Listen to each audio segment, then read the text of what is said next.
Ang prayer ko para kay Yanni ay... Wala na.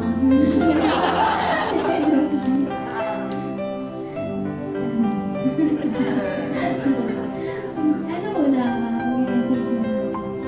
Una ko nakilala si Yanni. Una kilala siya ni Pastor John. Yung family, nakasama sila tatlo na pinakilala. Ay, paano ba pala tawag? Sorry. Hindi ako sanay. Ayun, pinakilala sila ni Pastor John. Eh, nagkataon nun, tumingin ko yan rin si worship leader sa harap. So, ayun, hindi ko siya nakilala. So, pagkakita ko sa kanya nun, ang approach ko sa ilang gawin ka na? Yung ganun, parang bata na. Kasi akala ko mga 60, gano'n. Hindi ba lang magkasing edad na kami. So, naging normal na ako sa kanya. Normal. So, yun. Then, yun, nag-one-to-one na kami. Doon ko siya nakilala ng lubos. So, akala ko, pareho kami na shy type, na, yes,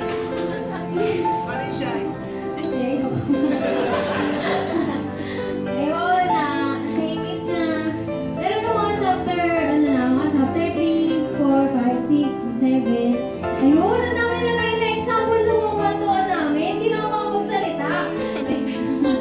Napakadaldal na yan, eh. Hindi naman. Kaya nakakatawa kasi, kahit din sa, yung sa like nung pag-buwatuwa namin, nasa mga nag-deliver siya, wala nagbago. Mas naging close kami. And, and ayun, 3 minutes lang IG. and ayun, dahil din doon, naging close din ako sa parents niya, si Jedy. Ayan, Jedy! Tatawag ba ako, Jedy? Ayun, naging sister ko na dito si Yanni. Tsaka, proud na proud din ako nung nag-special number siya. Diba, nasa gitna pa siya, no? So, nag-imagine ko, no? Pagdating ng future, worship din na siya. Diba?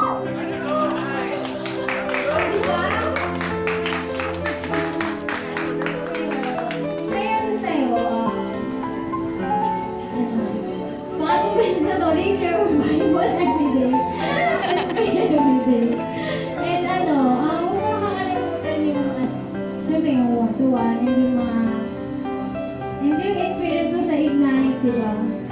Diba yung sabi mo rin nung nag-VG tayo sa Fairwoods, diba? Nag-VG sa'yo si Lord na iba sa'yo na yun. Then, continue mo lang yung walk mo with Him na mas mag-grow yung relationship mo sa Kanya. And, yun, change the campus, change the world. Diba? So, walang muna sa stage daw, di mo may mga prof ka doon, nakasagala mo. So, simulan mo na. Kaya mo yan. You're big girl na. Hindi ka na po bebe. Sabi ni mama ko, bebe ka nila, diba? Oo nga eh. Mami, huwag na. Wala ka kasi yan. Big girl na siya. Ganda na lang ngayon. Ganda ng hair. Ganda ng eyeliner white. Yan. Yan na. Thank you. Thank you sa pag-invita. I love you.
Pero, sakit.